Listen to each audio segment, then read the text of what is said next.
Hello students, বর্ষস English একাডেমিতে তোমাদের আরও একবার স্বাগত।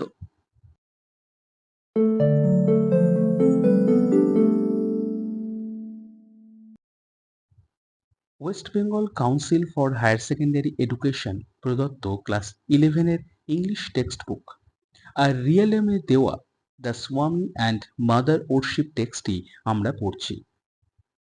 আগের ভিডিওতে অর্থাৎ প্রথম ভিডিওতে আমরা টেক্সটের প্রথম 4টি প্যারা বিশদভাবে আলোচনা করেছি। সঙ্গে আলোচিত হয়েছে ঈশ্বরের সাকার ও নিরাকার ধারণা এবং ব্রহ্মের স্বরূপ। আজ আমরা এই ভিডিওতে পড়ব টেক্সটের 5th প্যারা থেকে বাকি অংশ। সুতরাং স্টুডেন্টস, ভিডিওটি শেষ অবধি দেখো আর সাথে সাথে ভিডিওটি ভালো লাগলে লাইক, কমেন্ট এবং শেয়ার করো। আর চ্যানেলে নতুন হলে এই রকম আরো ভিডিও সবার আগে পেতে হলে আমার এই চ্যানেলটি সাবস্ক্রাইব করে রাখো।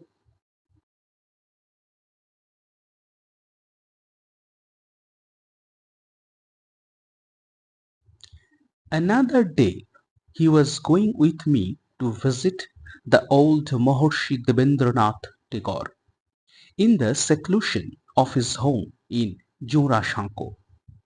And before we started, he questioned me about a death scene at which I had been present the night before. এখানে ভগিনী নিবেদিতা তার একদিন এক অভিজ্ঞতার কথা বলছেন। অন্য আরেকদিন স্বামীজি আমার সাথে বৃদ্ধ মহর্ষি দেবেন্দ্রনাথ ঠাকুরকে দেখতে যাচ্ছিলেন, যিনি তার বাড়ি জোড়াসাঁকোতেই নিঃসঙ্গতায় দিন যাপন করছিলেন। এবং সেখানে যাওয়ার আগে স্বামীজি আমাকে সেই মৃত্যু দৃশ্য নিয়ে প্রশ্ন করলেন, যেখানে আমি আগের রাতে উপস্থিত ছিলাম। I told him eagerly of the sudden realization that had come to me, that religions were only languages, and we must speak to a man in his own language. His whole face lighted up at the thought. ভগিনী নিবেদিতা বলছেন, আমার হঠাৎ হওয়া উপলব্ধির কথা তাঁকে অর্থাৎ স্বামীজিকে উৎসুকভাবে বললাম, যে ধর্ম হলো শুধুমাত্র একটি ভাষা এবং আমাদের মানুষের সাথে তার নিজের ভাষাতেই কথা বলা উচিত। এই চিন্তাধারায় স্বামীজির মুখটা যেন আলোকিত হয়ে উঠল। Yes, he exclaimed, and Ramakrishna Paramahansa was the only man who taught that. He was the only man who ever had the courage to say that we must speak to all men in their own language. Swamiji উচ্চস্বরে বললেন, হ্যাঁ, এবং রামকৃষ্ণ পরমহংস ছিলেন একমাত্র মানুষ যিনি এটা শিখিয়েছিলেন। তিনি অর্থাৎ রামকৃষ্ণ পরমহংস ছিলেন একমাত্র মানুষ যার সাহস ছিল এটা বলার যে আমাদের সকল মানুষের সাথে তার নিজের ভাষাতেই কথা বলা উচিত।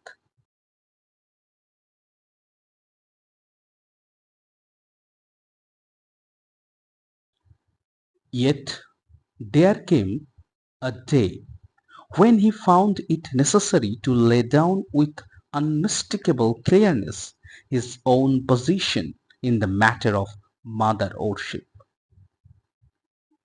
তথাপি এমন এক দিন এলো যখন স্বামীজি মা কালীর পূজার বিষয়ে তার অবস্থান নির্ভুল স্বচ্ছতার সাথে প্রতিষ্ঠা করবার প্রয়োজনীয়তা অনুভব করলেন।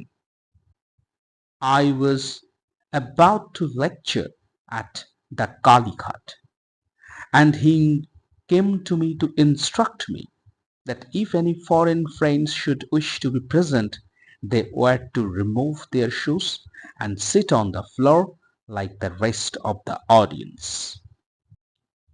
আমি কালীঘাটে বক্তৃতা দিতেই যাচ্ছিলাম, ভগিনী নিবেদিতা বললেন, এবং তিনি আমাকে এসে অর্থাৎ স্বামীজি ভগিনী নিবেদিতাকে এসে নির্দেশ দিলেন যে যদি কোনো বিদেশি বন্ধু সেখানে উপস্থিত থাকতে চান তাদেরকে তাদের জুতো খুলে মেঝের উপরে বসতে হবে অন্যান্য শ্রোতাদের মতো। In that presence no exceptions were to be made. I was myself to be responsible for this. সেই উপস্থিতি বা সমাবেশে যাতে কোনো ব্যতিক্রম কিছু না হয় তা দেখার দায়িত্ব ছিল আমার নিজের উপর। অর্থাৎ বিদেশি হলেও তাদেরকে যে ভারতীয় সংস্কৃতি মানতে হবে সে কথায় জোর দিয়ে বলেছেন Swamiji.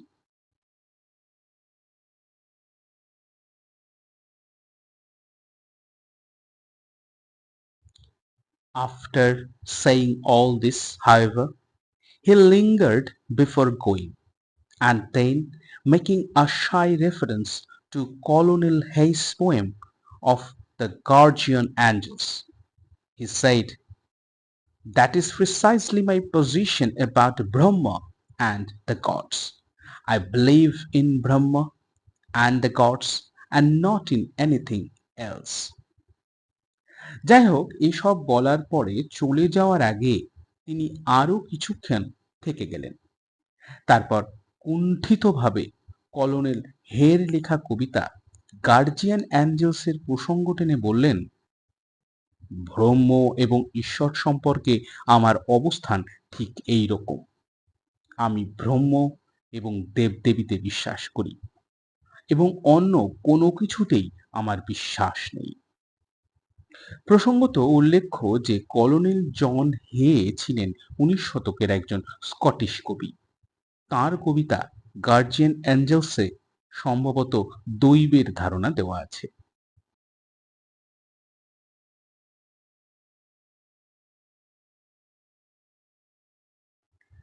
He was evidently afraid that my intellectual difficulty would lie where his own must have done, in the incompatibility of the exaltation of one definite scheme of worship with the highest Vedantic theory of Brahman.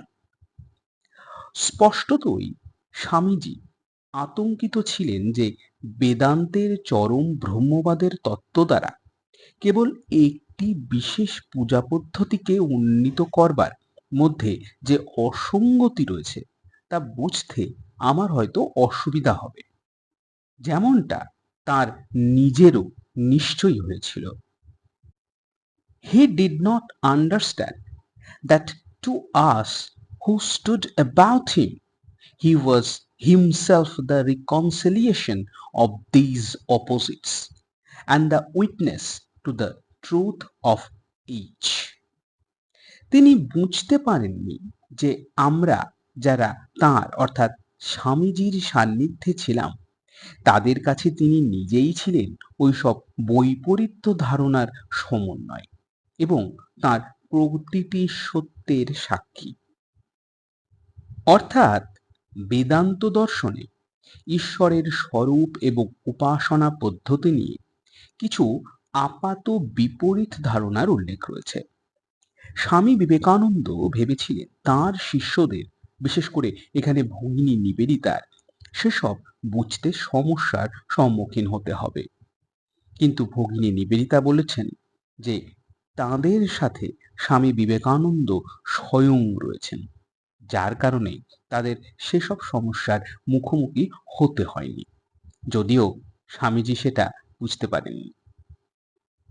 Following up this train of thought, therefore, he dropped into a mood of half soliloquy and sat for a while talking disjointedly, answering questions, trying to make himself clear, yet always half absorbed in something within, as if held by some spell he could not break.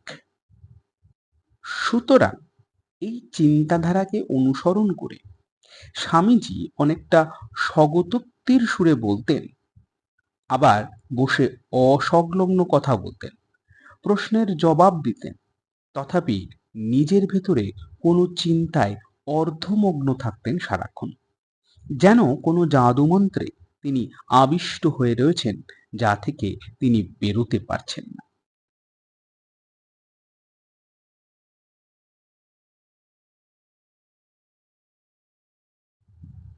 How I used to hate Kali, he said, and all her ways. That was the ground of my 6 years' fight, that I would not accept her, but I had to accept her at last. Swamiji বললেন, আমি মা কালীকে কি ঘৃণাই না করতাম, আর তাঁর সমস্ত লীলা। আমি মা কালীকে কিছুতেই মানব না, এটাই ছিল আমার 6 বছরের সংগ্রামের মূল ভিত্তি। কিন্তু শেষ অবধি আমায় মা কালীকে মানতেই হলো। Ramakrishna Paramahamsa dedicated me to her, and now I believe that she guides me in every little thing I do, and does with me what she will. Yet I fought so long. I loved him, you see, and that was what held me. Ramakrishna Paramahamsa আমাকে মা কালীর কাছে উৎসর্গ করলেন, এবং এখন আমি বিশ্বাস করি মা কালী আমার অনেক ছোট ছোট কাজেও আমাকে চালনা করেন এবং আমাকে নিয়ে যা খুশি তাই করেন। তবুও আমি অনেক দিন লড়াই চালিয়েছি। আমি তাকে, অর্থাৎ রামকৃষ্ণ পরমহংসকে ভালোবাসতাম, এবং সেটাই আমাকে বেঁধে রেখেছিল তার সাথে। I saw his marvelous purity. I felt his wonderful love. His greatness had not dawned on me then. All that came afterwards, when I had given in. আমি রামকৃষ্ণ পরমহংসর বিস্ময়কর পবিত্রতা লক্ষ্য করেছি। আমি তাঁর ভালোবাসা অনুভব করেছি। তাঁর মহত্বতা সম্পর্কে আমি তখনও অবগত হতে পারিনি। পরে সব হয়েছিল, যখন আমি সবটা মেনে নিই, যখন আমি বশ্যতা স্বীকার করি। At that time, I thought him brain sick baby, always seeing visions and the rest. I hated it, and then I too had to accept her. আমি তখন তাঁকে, অর্থাৎ রামকৃষ্ণ পরমহংসকে খামখেয়ালি শিশু বলে মনে করতাম, যিনি সবসময় কিছু না কিছু কল্পনা করছেন। আমি ওইসব পছন্দ করতাম না। তারপর আমার মা কালীকে মেনে নিতেই হলো।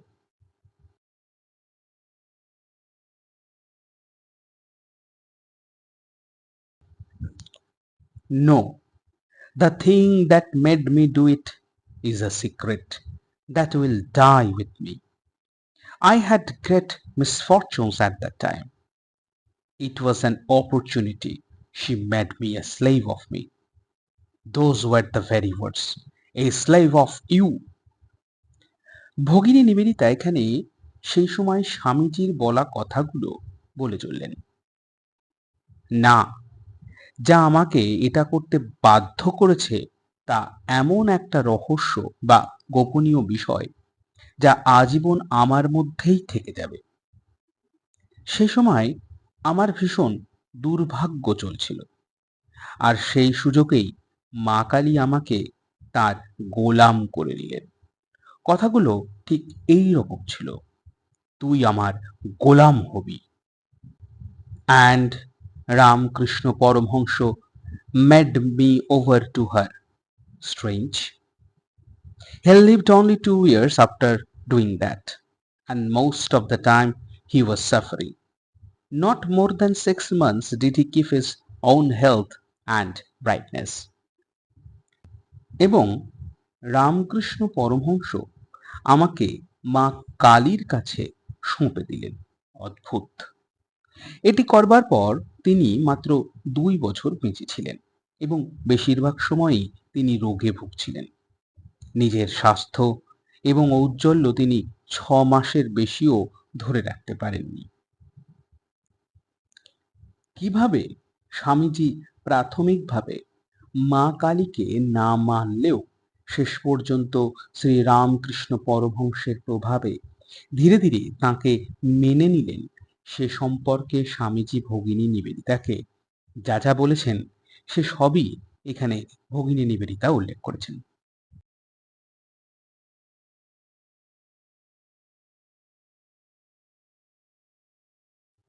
Guru Nanak was like that, looking for the one disciple to whom he would give his power. And he passed over all his own family. His children were as nothing to him till he came upon the boy to whom he gave it. And then he could die. জানো, গুরু নানকও তেমনই করেছিলেন। তিনি এমন একজন শিষ্যকে খুঁজছিলেন যাকে তিনি তার সমস্ত শক্তি প্রদান করবেন, এবং তিনি তার পরিবারকে উপেক্ষা করলেন।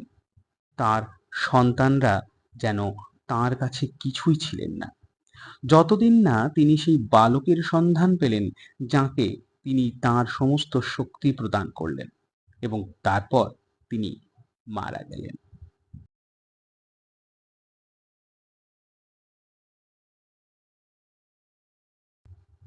The future, you say, will call Ramakrishna Paramhansa an incarnation of Kali?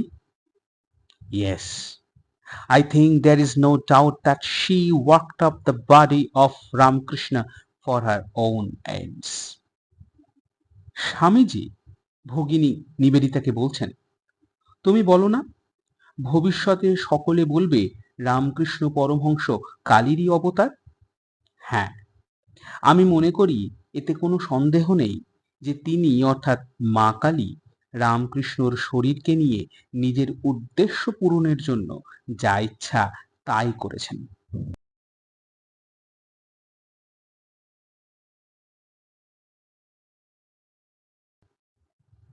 You see, I cannot but believe that there is somewhere a great power that thinks of herself as feminine and called Kali and Mother, and I believe in Brahma too. But it is not always like that. তুমি দেখো, আমি এটা বিশ্বাস না করে পারি না যে কোথাও একটা মহৎ শক্তি, গ্রেট পাওয়ার রয়েছে, যা নিজেকে নারী হিসাবে ভাবে এবং যাকে কালী এবং মা বলে সকলে ডাকে, এবং আমি ব্রহ্মেও বিশ্বাস করি। কিন্তু বিষয়টি সর্বদাই এমন হয় না, নাকি? Is it not the multitude of cells in the body that make up the personality, the many brain centers, and not the one that produce consciousness? Unity in complexity. Just so. And why should it be different with Brahma? It is Brahma. It is the one, and yet it is the gods too. এটি এমন নয় নাকি যে শরীরে অসংখ্য কোষ আছে যারা ব্যক্তিত্ব গঠন করে? অনেক কোষের মস্তিষ্ক কেন্দ্র রয়েছে যা চেতনা তৈরি করে। বৈচিত্র্যের মধ্যে ঐক্য, ঠিক সেই রকম। তবে ব্রহ্মের ক্ষেত্রে এটি কেন আলাদা হবে? এটিই ব্রহ্ম, এটিই অদ্বিতীয়, এবং তবুও এটিই ঈশ্বর।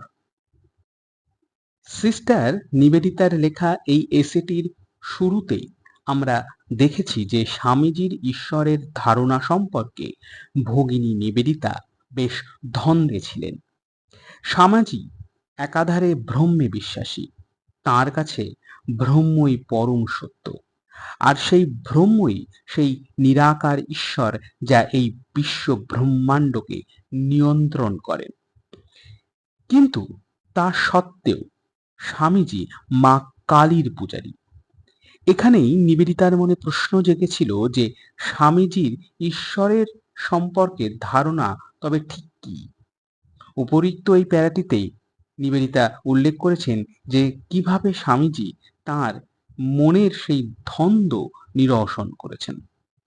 স্বামীজি বলেছেন যে তিনি বিশ্বাস করেন যে কোথাও একটা মহৎ শক্তি বা গ্রেট পাওয়ার রয়েছে। এই মহৎ শক্তি বা গ্রেট পাওয়ারই হলো সেই নৈর্ব্যক্তিক নিরাকার ব্রহ্ম যাকে স্বামীজি ঈশ্বর বলে মানেন। স্বামীজির বিশ্বাস অনুযায়ী এই মহৎ শক্তিই হয়তো নিজেকে নারী হিসাবে কল্পনা করেন এবং মনুষ্যকুল তাঁকে মা কালী নামে সম্বোধন করেন। অর্থাৎ সোজা কথায় স্বামীজির কাছে ব্রহ্মই কালী, কালীই ব্রহ্ম, এদের মধ্যে কোনো পার্থক্য নেই। স্বামীজির কাছে নিরাকার ব্রহ্মের সাকার রূপই হলেন মা কালী, আর তাই ব্রহ্মজ্ঞানেই তিনি মা কালীকে পূজা করেন।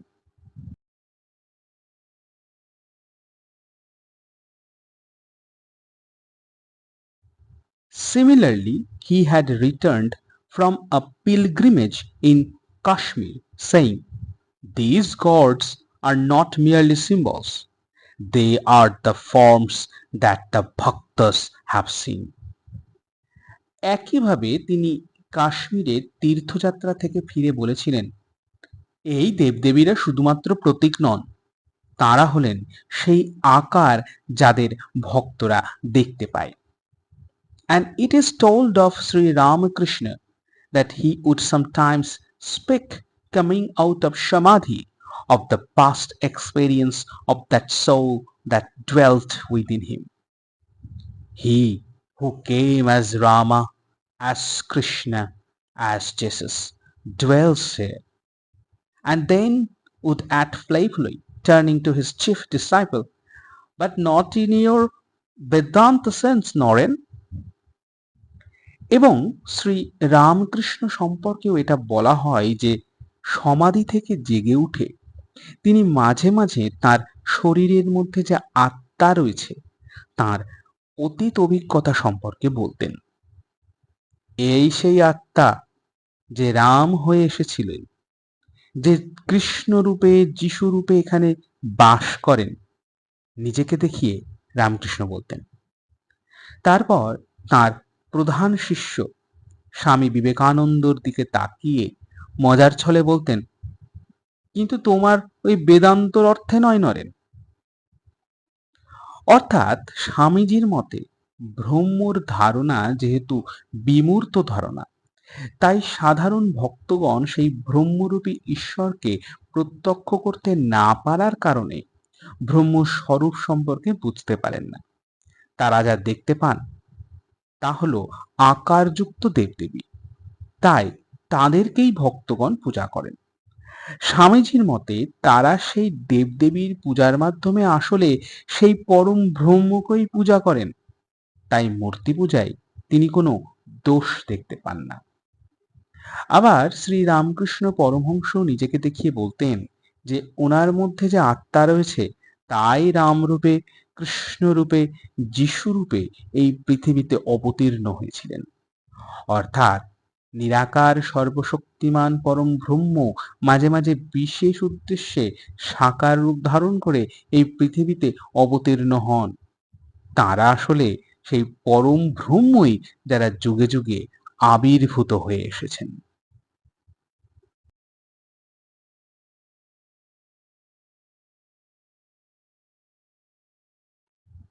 Thus, we are admitted to a glimpse of the struggle that goes on in great souls for the correlation and mutual adjustment of the different realizations of different times. এইভাবে মহাপুরুষদের হৃদয়ে বিভিন্ন সময়ে বিভিন্ন অনুভূতির মধ্যে সঙ্গতি এবং পারস্পরিক সমন্বয়ের কারণে যে দ্বন্দ্ব চলে তার আভাস আমরা পেয়ে থাকি।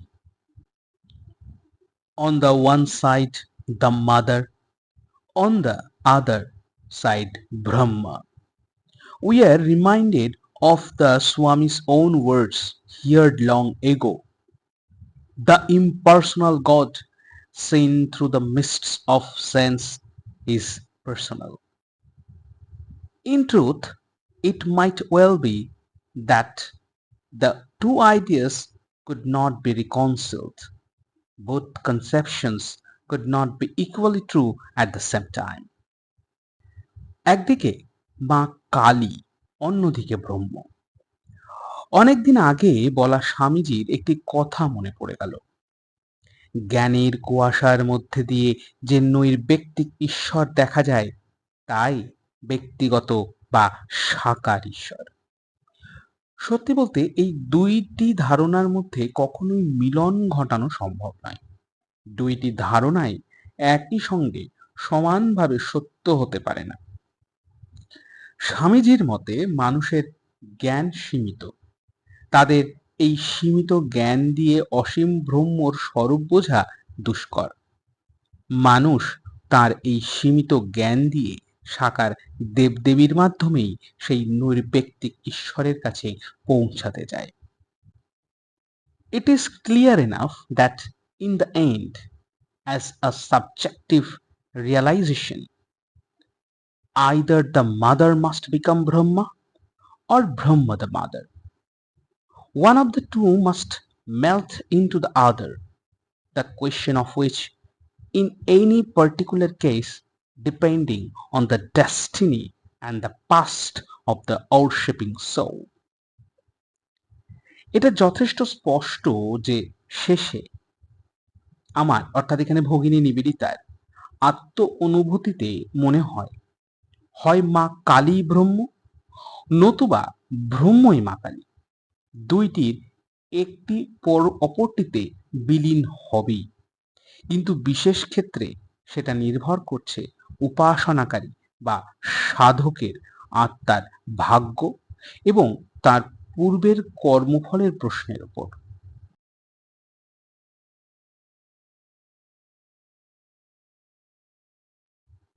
For my own part, the conversation I have related marked an epoch. Ever since it took place, I have thought I saw in my master's attitude a certain element of one who carried for another a trust confided to him. Sister Nivedita বলছেন, যে কথোপকথনের কথা আমি বর্ণনা করলাম আমার নিজের ক্ষেত্রে তা এক নতুন যুগের সূচনা করেছিল। যখন এটি ঘটেছিল তখন থেকে আমার মনে হয়েছে যে আমি আমার গুরুদেবের এখানে স্বামীজির আচরণে কোনো এক অদ্ভুত চারিত্রিক বৈশিষ্ট্য লক্ষ্য করেছি, যে তিনি যেন কোনো দায়ভার বা দায়িত্ব বহন করছেন যা কেউ একজন যেন তাঁর উপর বিশ্বাস করে চাপিয়ে দিয়ে গিয়েছে। আমরা জানি যে শ্রীরামকৃষ্ণর সবচেয়ে প্রিয় শিষ্য ছিলেন স্বামী বিবেকানন্দ। ইতিপূর্বে স্বামীজি বলেছেন যে শ্রীরামকৃষ্ণ তাকে মা কালীর কাছে সঁপে দিয়েছেন এবং তার 2 বছরের মধ্যেই রামকৃষ্ণর মৃত্যু হয়। এই ঘটনা থেকে আমরা অনুধাবন করতে পারি যে যে কাজ করবার জন্য শ্রীরামকৃষ্ণ আবির্ভূত হয়েছিলেন তা সম্পন্ন করে সেই কাজের ভার তিনি তার প্রিয় নরেনকে দিয়ে যান সেই কাজ এগিয়ে নিয়ে যাওয়ার জন্য। আবার স্বামীজি এটাও বলেছেন যে মা কালী যেন তাকে সর্বদাই সমস্ত কাজেই চালনা করেন। এর ফলস্বরূপ স্বামীজি যেন সবসময় একটা ভাবের মধ্যে থাকতেন, আর তার গুরু শ্রীরামকৃষ্ণ তাঁকে যে দায়িত্ব দিয়েছেন তা সম্পন্ন করবার চেষ্টা করে চলতেন। সেই দিকেই ইঙ্গিত করেছেন sister Nivedita.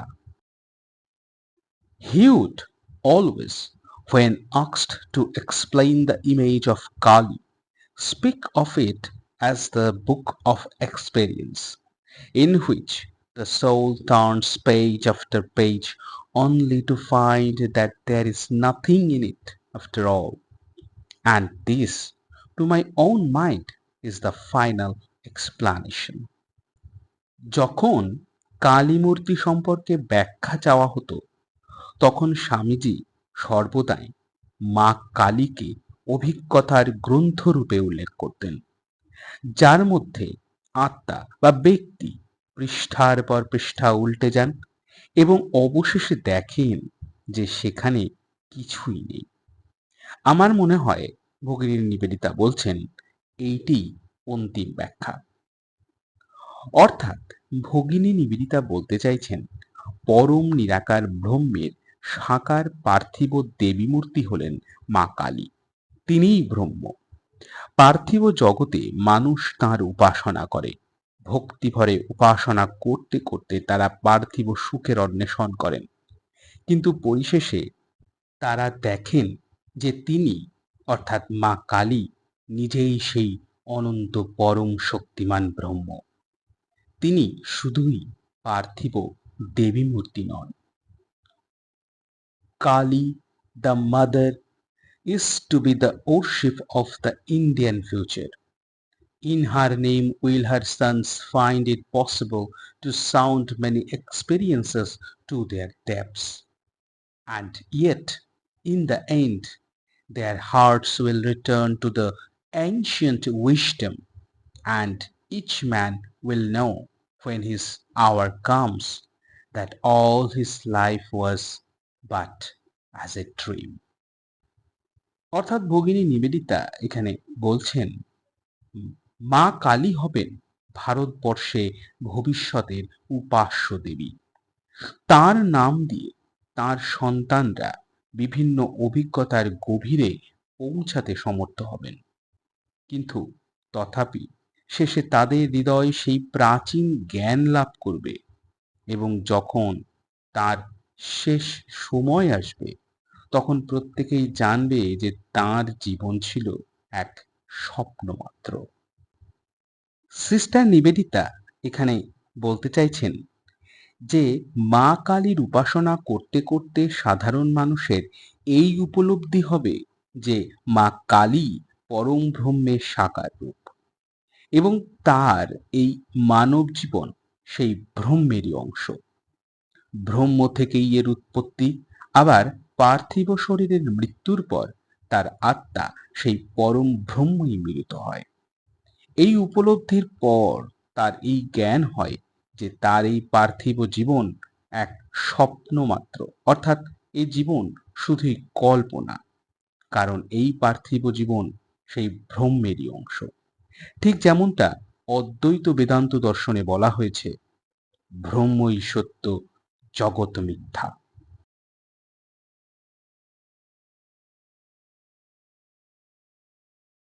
Who does not remember the Veda-like words of the Gita? Not verily by avoiding action can a man rise to this inaction.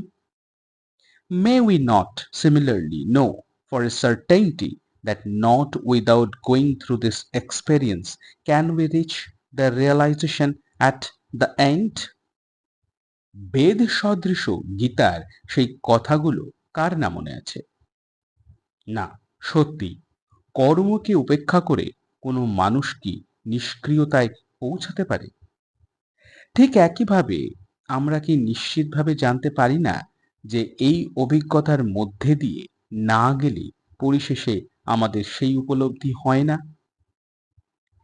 এখানে not verily by avoiding action can a man rise to this inaction, অর্থাৎ না, সত্যই কর্মকে এড়িয়ে গিয়ে একজন মানুষ কি নিষ্ক্রিয়তায় পৌঁছাতে পারে?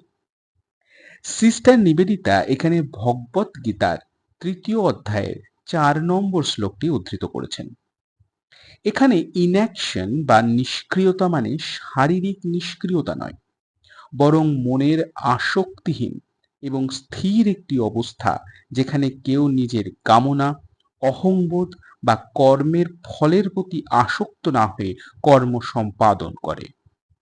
এখানে শ্লোকটির অর্থ হলো যে কেবল কর্মকে এড়িয়ে গিয়ে বা কর্ম না করে এই মানসিক আসক্তিহীনতা অর্জন করা যায় না।